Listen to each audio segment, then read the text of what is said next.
I've always believed that meaningful work is not about being the loudest person in the room. It's about creating change that continues to make an impact long after you've moved on.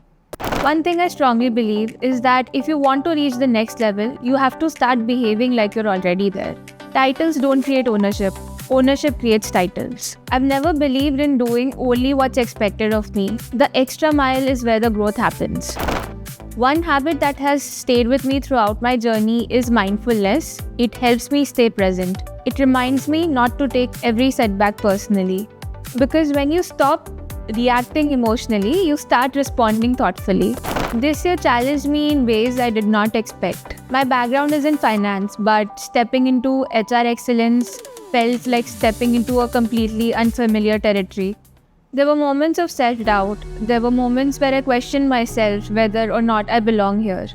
But growth begins the moment comfort ends. And looking back, that challenge became my biggest learning. First, I want to talk about her ownership attitude. I think in last 12 to 14 months, she has taken a lot of ownership while transitioning from business finance to HR. And that has actually made her grow leaps and bounds in last 1 year. In this chaotic environment, everybody likes to talk, but she's the one person who likes to listen. And I think throughout the year, she has listened a lot of feedbacks, a lot of inputs from the stakeholders, and she has actively worked on all those inputs. And I think this is one of the quality with her diligence, which has made her stood out in the crowd of 4,000 people. So I've been working with Shivani for more than a year. One thing that stands out for her as a professional, that she brings a lot of new perspective to the table.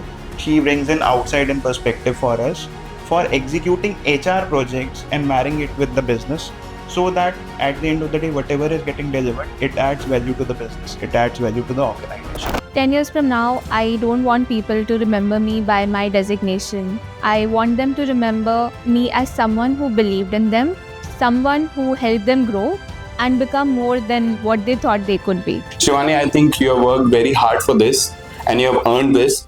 Keep going.